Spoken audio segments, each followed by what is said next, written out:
Hello dear students. In the present video, we are going to see applications of resonance or mesmeric, right? Applications.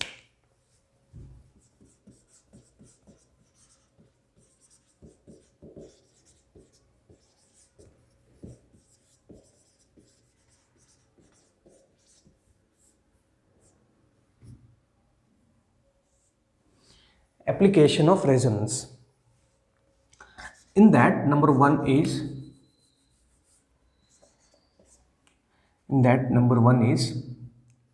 stability of carbocation.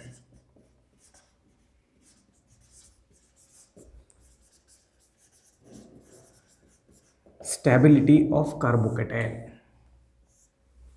See here, number of resonating structure directly proportional to stability of carbocation. Directly proportional to stability of carbocation. This is very important. याचा अर्थ असा आहे, ज्या कार्बोकॅटायनचं जास्तीत जास्त structure तयार होईल त्याला या ठिकाणी जास्तीत जास्त स्टॅबिलिटी असेल. जितके जास्त स्ट्रक्चर तयार होतील त्याची जास्त स्टॅबिलिटी असेल. राईट. आता उदाहरणार्थ या ठिकाणी हा कंपाऊंड आहे.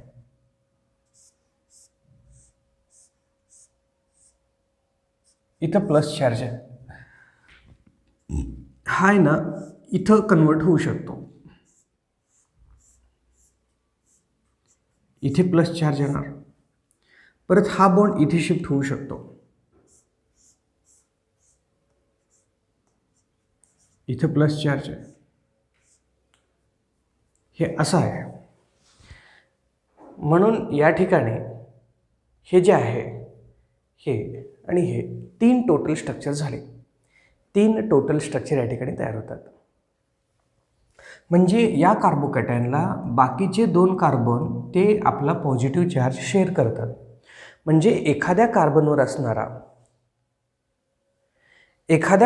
असणारा पॉझिटिव्ह चार्ज किती कार्बनवरती शेअर होऊ शकतो त्याला आपण या ठिकाणी म्हणत असतो चार्ज डिस्पर्सल. त्याला काय म्हणतो आपण? Charge dispersal. किती कार्बनवरती तो चार्ज डिस्पर्स होतो. जास्तीत जास्त कार्बनवरती तो जर चार्ज डिस्पर्स होत असेल तर त्याला जास्तीत जास्त स्टॅबिलिटी या ठिकाणी असते. ठीक आहे. तर याच्या बाबतीमध्ये असं आहे. आता नेक्स्ट उदाहरण आपल्याला घेता येईल.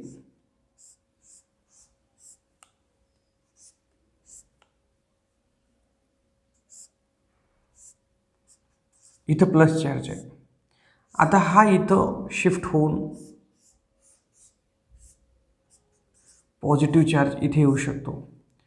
परत हा आपल्याला माहीत आहे, आपण ते मोमेंट प्रिव्हियस व्हिडिओ बरोबर, रेझोनन्सचा पहिला व्हिडिओ, की कोणता बॉन्ड कुठे शिफ्ट होतो. तर पाय बॉन्डकडून पॉझिटिव्ह चार्जकडे ते मोमेंट होत असतात.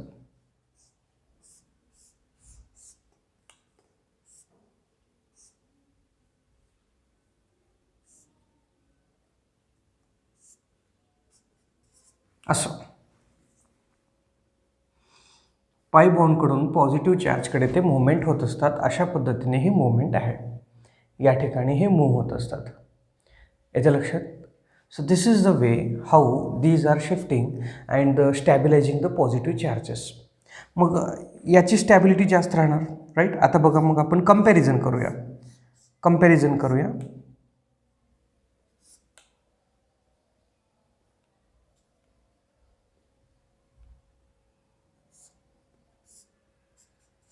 हे परत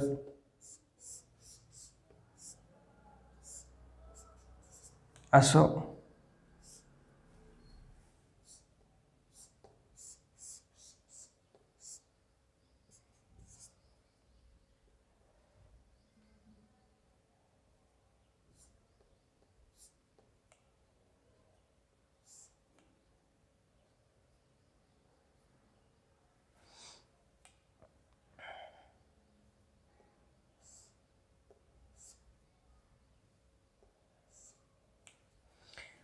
सर्वात जास्त स्टॅबिलिटी याची त्याच्यानंतर याचे, मग हे, कारण इथे 2 डबल बॉन्ड रेझोनन्समध्ये आहेत, इथं एकच डबल बॉन्ड रेझोनन्समध्ये आहे, करेक्ट आहे. इथं तर रेझोनन्समध्ये नाहीच आहे हे. अशा पद्धतीनं हे स्टॅबिलिटी ऑर्डर या ठिकाणी सांगता येते. We can say the stability order. आता मित्रांनो, हे आपण बेंझिन कंपाऊंडमध्ये पण याची स्टॅबिलिटी सांगतो. बेंझिन कंपाऊंड ते कसं पहा,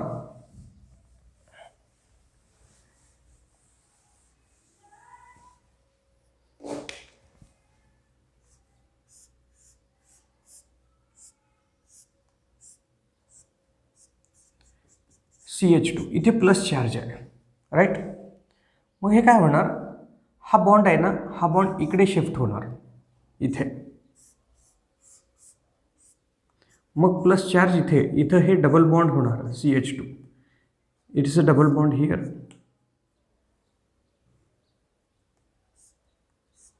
राईट आहे. आता हे इथं शिफ्ट होणार,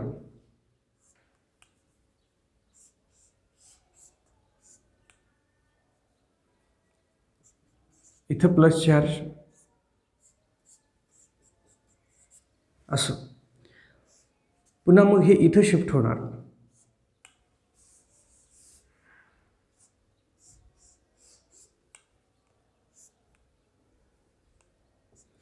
प्लस चार्ज हे इथे येणार, परत हा बॉन्ड इथे शिफ्ट होऊन ॲज इट इज इथेच येणार. म्हणजे या CH2 कार्बनचा पॉझिटिव्ह चार्ज रिंगवरील 3 वेगवेगळ्या कार्बनवरती तो शिफ्ट होऊ शकतो.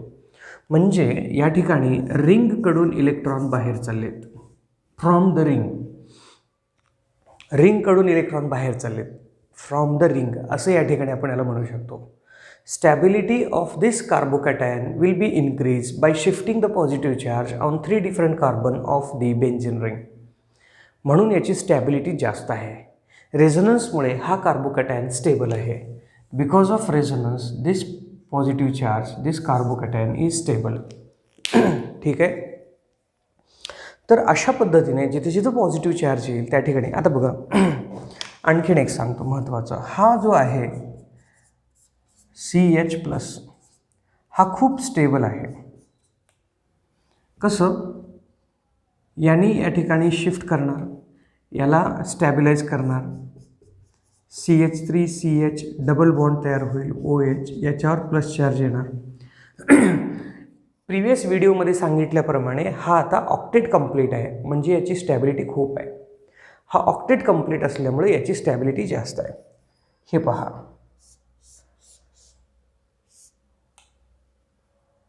इथं ऑक्सिजन आहे, इथं प्लस चार्ज आहे, याचे लोन पेअर इथं शिफ्ट होतात, याचे लोन पेअर इथं शिफ्ट होतात, म्हणून हा स्टेबल आहे.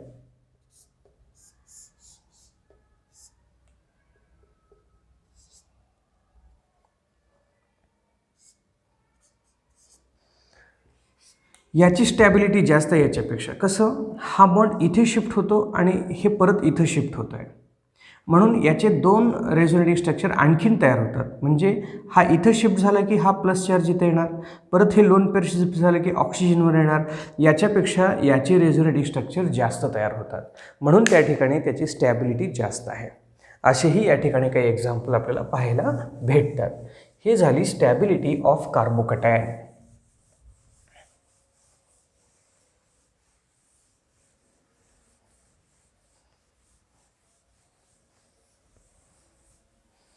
आता आपण जाऊया stability of carbanion. Stability of कार्बेनियन.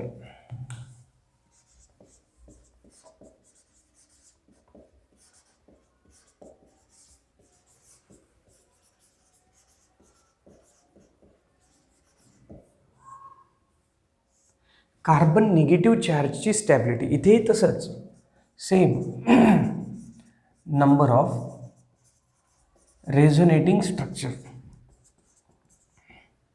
directly proportional to stability of कार्बेनियन.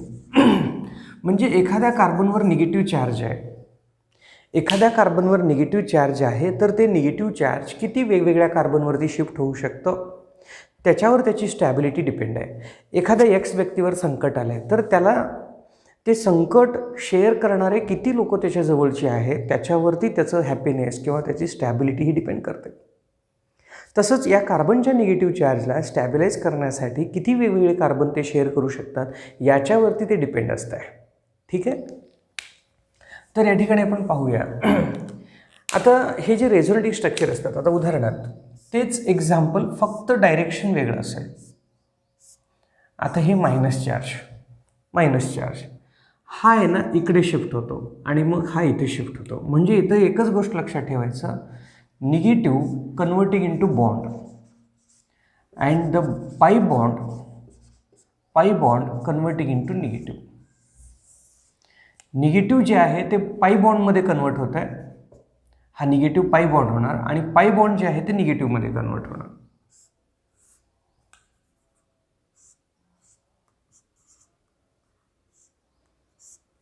असं होणार आहे. राईट. परत हे इथं शिफ्ट होणार आणि हे या ठिकाणी शिफ्ट होणार.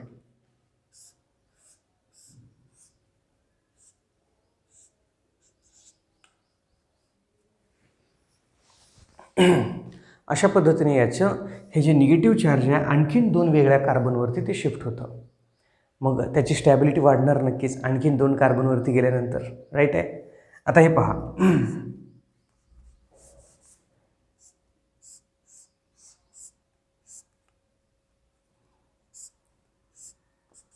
हे निगेटिव्ह चार्ज आहे. आपण त्या व्हिडिओमध्ये पाहिले moment of electron negative to bond है ना, निगेटिव्हकडून बॉन्डकडे जात असतात. आता हा निगेटिव्ह इथं बॉन्ड होणार, हा बॉन्ड इथे काय होणार, निगेटिव्ह चार्ज होणार.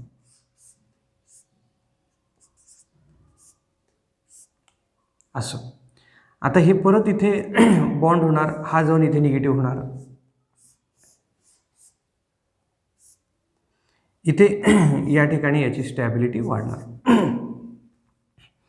3 वेगवेगळ्या कार्बनवरती 3 वेगवेगळ्या मॉलिक्यूलवरती तो शिफ्ट होतो. याला आपण या ठिकाणी म्हणत असतो स्टॅबिलिटी. आता उदाहरणार्थ स्टॅबिलिटी कोणाची जास्त आहे, कंपॅरिझन जर करायचं झालं तर नंबर ऑफ स्ट्रक्चर बघावेच लागतात. हे पहा,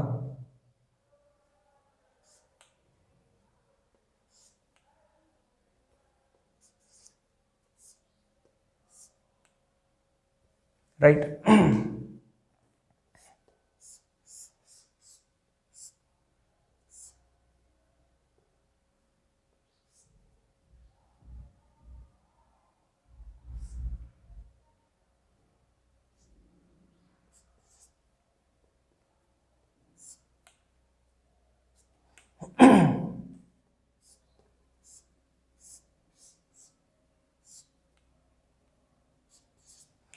आता याच्यामध्ये रेझोनन्स जास्त आहेत, याच्यामध्ये रेझोनन्स कमी आहे, याच्यामध्ये रेझोनन्सच नाही.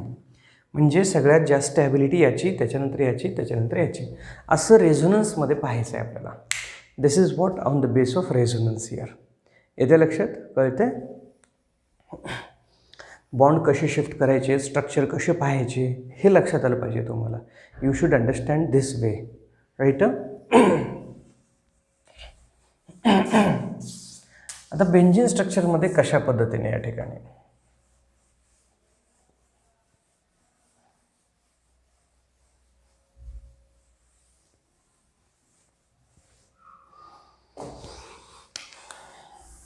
बेंझिनचे जे स्ट्रक्चर आहे ते बेंझिन स्ट्रक्चरमध्ये कशा पद्धतीने आहे. See here.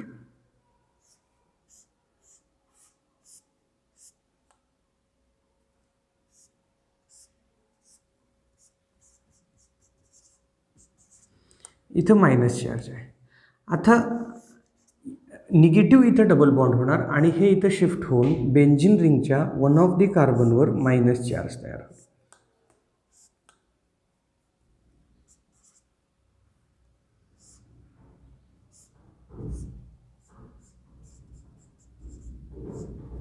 असं. आणि हे जे आहे इथं शिफ्ट होऊन इथं हे निगेटिव्ह चार्ज तयार होईल.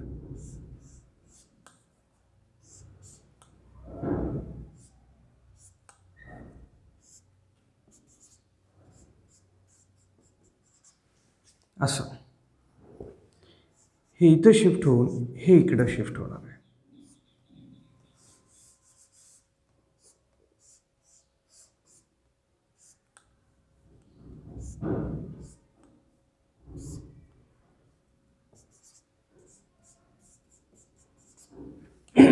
असं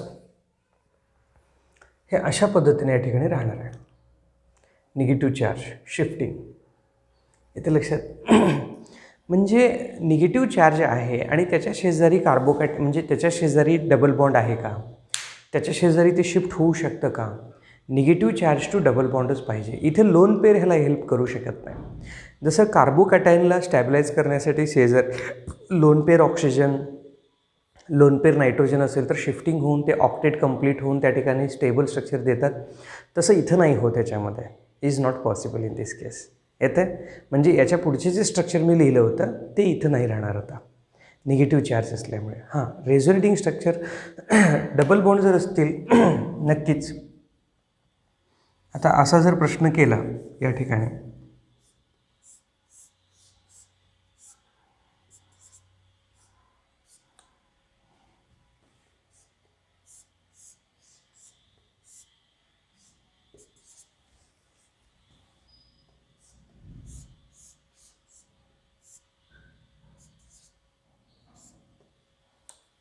आता स्टॅबिलिटी कोणाची जास्त आहे म्हणलं तर याची जास्त आहे. कारण हा इथे येऊन हा इकडे येऊ शकतो किंवा हा इकडे येऊन हा इकडे येऊ शकतो.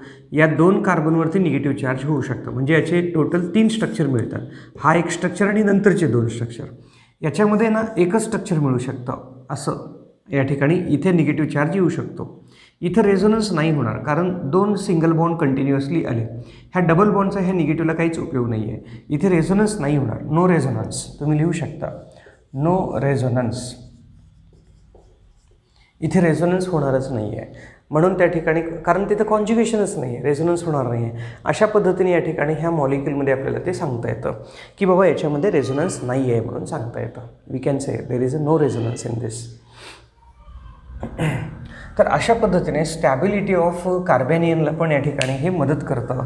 कार्बॅनियनला स्टेबल बनवतं, कार्बोकॅटनला स्टेबल बनवतं. आता बघा बेन्झीन रिंगकडे इलेक्ट्रॉन आलेले आहेत. आता तुम्ही जर पाहिलात ह्या केसमध्ये जर पाहिलात राईट CH2 मायनस हे इथं आलेलं आहे, हे इकडे गेलेलं आहे, रिंगकडे इलेक्ट्रॉन आलेले आहेत. म्हणून आपण काय म्हणतो रेझोनन्स हा बायडायरेक्शनल आहे, दोन्ही डायरेक्शनला जातं.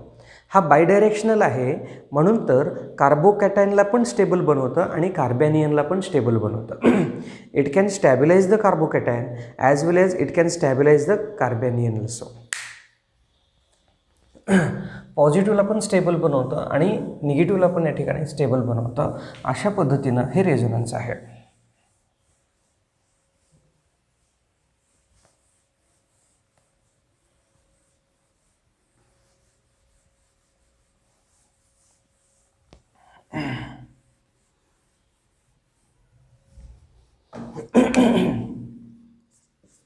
आता याच्यामध्ये तिसरं ॲप्लिकेशन आणि महत्त्वाचं इंटरेस्टिंग खूप महत्त्वाचं हे आणखीन पुढे येणाऱ्या वेगवेगळ्या चॅप्टरमध्ये 12वीच्या पण चॅप्टरमध्ये हे आहेत, 12थच्या चॅप्टरमध्ये हे असतात. आपण हा जो टॉपिक पाहतो आहे हा 11चा टॉपिक आहे. GOC जनरल ऑर्गॅनिक केमिस्ट्री खूप इम्पॉर्टंट आणि महत्त्वाचा आहे. हाच टॉपिक आपण आता जो पाहतो आहे आपण application of resonance in acidity of carboxylic acid किंवा फिनॉल. हे पहा acidity of phenol and carboxylic acid. आता आपण पहिल्यांदा फिनॉलचं पाहूया. फिनॉल तर ॲसिडिटी जी आहे acidity directly proportional to -m effect. Negative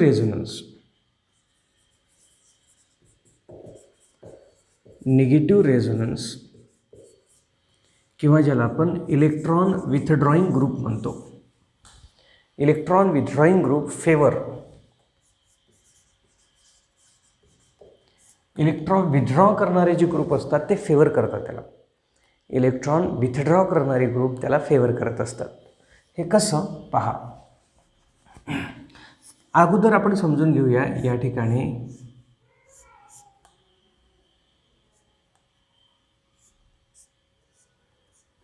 acidity म्हणजे काय?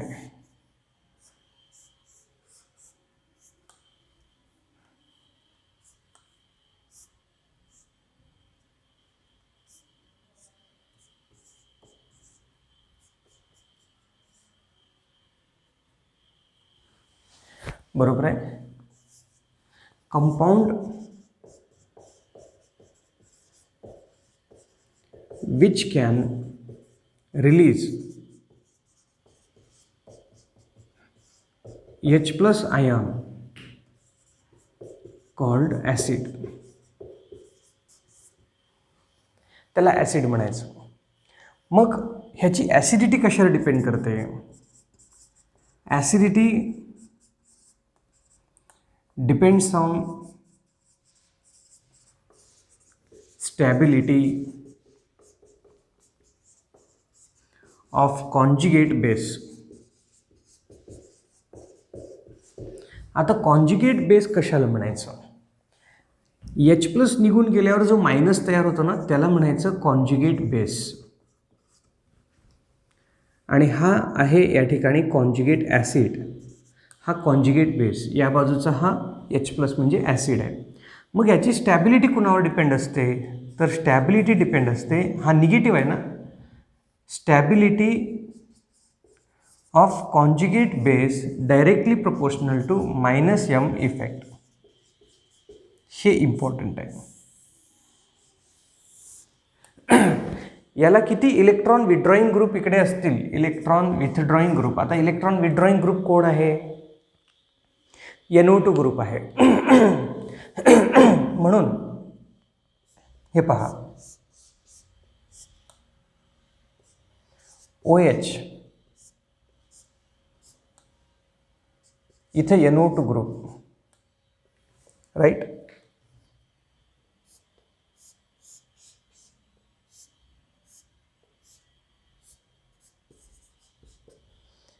इथं सायनाइड ग्रुप, याच्यानंतर हा इलेक्ट्रॉन विथड्रॉईंग ग्रुप, ह्याची ॲसिडिटी जास्त. याच्या ॲसिडिटी नंतर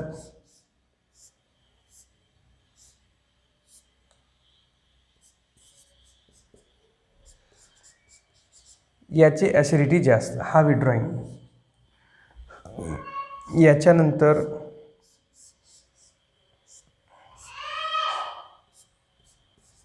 हे OH COOH हे विथड्रॉईंगच आहे, राईट. मग याच्यानंतर फिनॉल किंवा बाकी -m असतात, पण फिनॉल.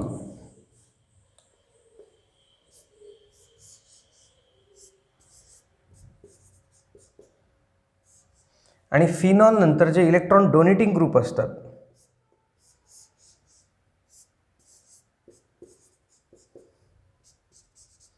हे इलेक्ट्रॉन डोनेटिंग ग्रुप, हे जे सर्व आहेत हे सर्व -m इफेक्ट दाखवणार आहे. दिस ऑल आर -m इफेक्ट.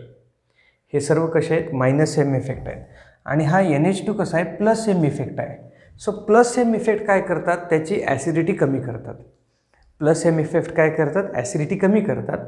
आणि -m इफेक्ट काय करतात? ॲसिडिटी वाढवतात. का? ह्याचा जो कॉन्जुगेट बेस आहे हा जितका स्टेबल असेल तितकं तो राईट हँडला जायला इंटरेस्टेड असेल. या कंपाऊंडला इथे जर स्टॅबिलिटी असेल तरच तो प्रेफर करेल इकडे जायला. मग तो जर राईट हँडला जात असेल तर जास्तीत जास्त H प्लस त्याला रिलीज करावं लागते. म्हणजे फिनॉलला स्टेबल कॉन्जुगेट बेसमध्ये कन्वर्ट होण्यासाठी H प्लस रिलीज करावं लागतं आणि त्या स्टॅबिलिटीच्या मोहापोटी तो जास्तीत जास्त H प्लस रिलीज करेल आणि तो गुड ॲसिड किंवा स्ट्रॉंग ॲसिड बनेल. मग याला स्टॅबिलाईज करणारे हे NO2 ग्रुप वगैरे या ठिकाणी आहेत. मग जितके NO2 ग्रुप स्ट्रॉंग असेल तेवढं त्याची ॲसिडिटी जास्त असेल. म्हणजे जितकं विथड्रॉईंग ग्रुप स्ट्रॉंग असेल तेवढी त्याची ॲसिडिटी जास्त असेल. जसं तो स्ट्रॉंग विथड्रॉईंग असेल तसंच त्याची संख्या जर जास्त असेल तर ते सुद्धा खूप भारी आहे, खूप महत्त्वाचं आहे. परत रिपीट पहा तुम्ही व्हिडिओ, हे पार्ट रिपीट पहा.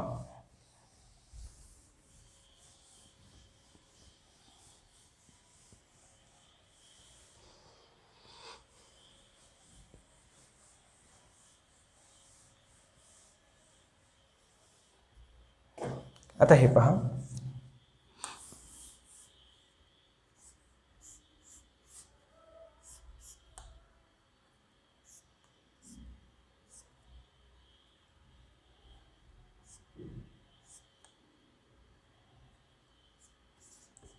OH, NO2,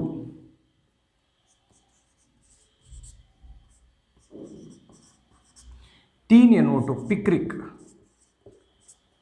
ॲसिड म्हणतात ह्याला, कॉमन नेम आहे त्याचं, ट्रायनायट्रोफिनॉल, ट्रायनायट्रोफिनॉल असंही म्हणतात किंवा पिक्रिक ॲसिड असंही म्हणतात, पिक्रिक ॲसिड.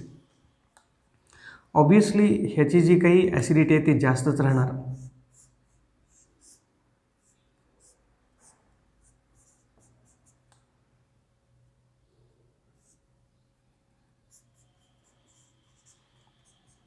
दोनपेक्षा ह्या तीनची जास्तच राहणार, ह्या दोनची जास्तच राहणार एकपेक्षा.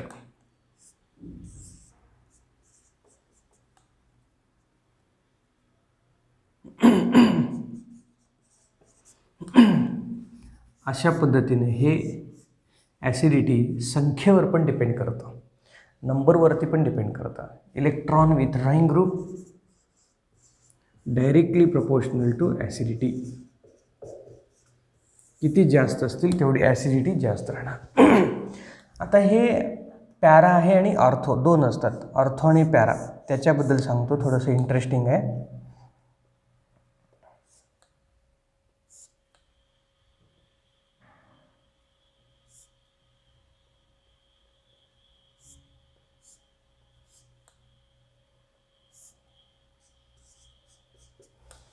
OH, NO2,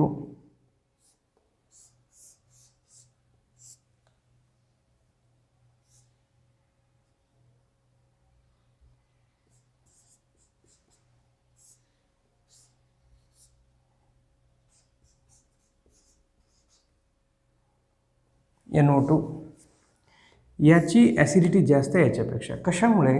तर हा H आहे, इथला जो ऑक्सिजन असतो, त्या ऑक्सिजनची आणि या Hची एक इंट्रामॉलिक्युलर बॉन्डिंग होते.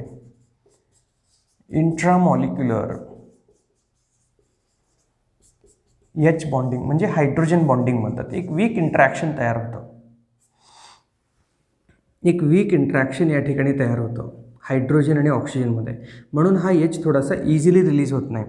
हे दोन्ही दूर आहेत. आता हे दोन्ही दूर असल्यामुळं याचं आणि याचं इंट्रॅक्शन होत नाही, म्हणून हे जास्त रिलीज होतं. एवढंच कारण आहे. ह्याचं जे डिटेल्स आहे, बाकी जे आहे गोष्टी, ते तुम्हाला थोडंसं नंतर कळेल. ह्याचा बॉइलिंग पॉईंट जास्त असतो, ह्याचा बॉइलिंग पॉईंट कमी असतो. नीट 2019मध्ये याच्यावरतीच प्रश्न होता, नीट 2019, की स्टीम डिस्टिल कोण आहे. याला स्टीम डिस्टिल, कारण टेम्परेचर कमी आहे, याचं बॉइलिंग पॉईंट कमी आहे, तर फक्त स्टीम म्हणजे काय, वाफेवर हे बॉईल होऊ शकतं. हे नाही होणार, हे जास्त टेम्परेचर लागतं याला बॉईल करण्यासाठी, ह्याचा बॉइलिंग पॉईंट जास्त आहे. हा ओलेटाईल आहे, हा नॉन ओलेटाईल आहे. ह्याचं वेपर प्रेशर जास्त तयार होतं, ह्याचं वेपर प्रेशर कमी तयार होतं. हे फिनॉल नावाचं एक चॅप्टरच आहे आपल्याला 12वीला, फिनॉल नावाचं चॅप्टरच आहे. त्याच्यामध्ये खूप डिटेल या ठिकाणी आपल्याला पाहता येतं. फक्त ओगी इथं संदर्भाला म्हणून सांगितलं की एवढं तुम्ही लक्षात ठेवा की ऑर्थो हा कमी असतो ॲसिडिक पॅरापेक्षा. हे झालं फिनॉलच्या बाबतीत. आता कार्बोक्झिलिक ॲसिडच्या बाबतीत कसं? कार्बोक्झिलिक ॲसिडमध्ये पण असंच.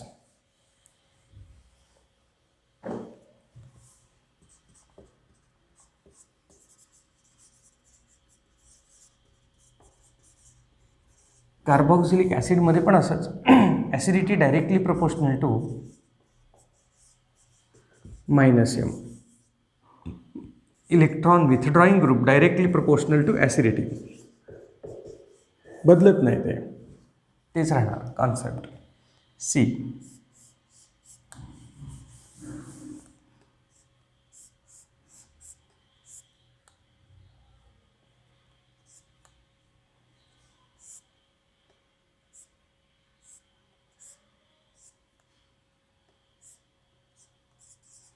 COOH,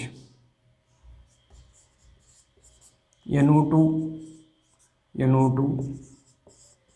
याची ॲसिडिटी सर्वात जास्त.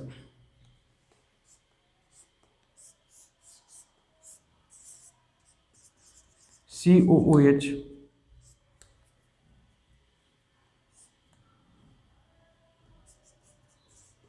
NO2 याची ॲसिडिटी जास्त.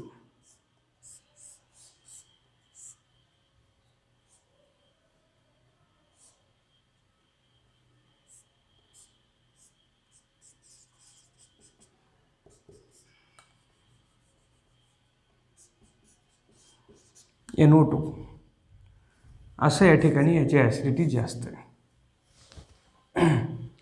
ओके, येतं लक्षात. विथड्रॉईंग जेवढं जास्त तेवढं ॲसिडिटी जास्त. मग वेगवेगळे विथड्रॉईंगमध्ये तीच ऑर्डर.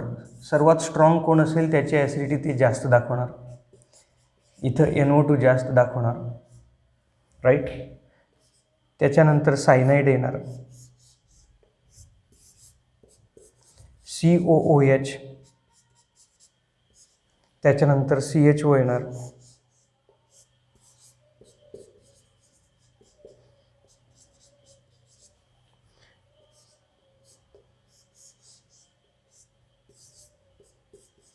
त्याच्यानंतर COOH. Even CS3 at para position electron donor जरी असला किंवा OCS3 जरी असला, हे +M इफेक्ट आहे. हे आपण डिटेलमध्ये त्या ठिकाणी शिकणार आहोत पुढं. हे जे आहे याला ऑर्थो इफेक्ट म्हणायचं. +M जरी असलं तरी इथे ऑर्थो इफेक्ट होतो. ऑर्थो इफेक्ट काय असतं? ऑर्थो इफेक्ट थोडक्यात सांगतो. ऑर्थो इफेक्ट काय असतं? इलेक्ट्रॉन डोनेटिंग और withdrawing any group, if it is present at ortho position, it will increase the acidity of carboxylic group. मग तो इलेक्ट्रॉन डोनेटिंग जरी असला किंवा विथड्रॉइंग असल्यावर तर नो डाऊट, विथड्रॉइंग असले तर ॲसिडिटी वाढवतोच. इलेक्ट्रॉन विथड्रॉइंग आहे किंवा -M इफेक्ट आहे, तो ॲसिडिटी वाढवतोच. पण डोनेटिंग जरी असलं तरी कार्बोक्सिलिक ॲसिडपेक्षा त्याची ॲसिडिटी जास्त असते. का? त्याला ऑर्थो इफेक्ट म्हणतात. बरोबर आहे. ऑर्थो पोझिशनला जर कोणताही ग्रुप जर असेल तर त्याची ॲसिडिटी वाढली म्हणून समजायचं. हे फक्त कार्बोक्सिलिक ॲसिडमध्ये होतं आहे, फिनॉलमध्ये नसतं आहे. Don't be confuse. फिनॉलमध्ये हे असं नसतं आहे, हे फक्त कार्बोक्सिलिक ॲसिडमध्ये असतं आहे. ओके. तर अशा पद्धतीने या ठिकाणी आपण हे स्टॅबिलिटी, ॲसिडिटी, बेसिसिटी ह्या सगळ्या गोष्टी याच्यामध्ये पाहिलेल्या आहेत. आता नेक्स्ट व्हिडिओमध्ये आपण बेसिसिटी पाहूया. Okay then, thank you.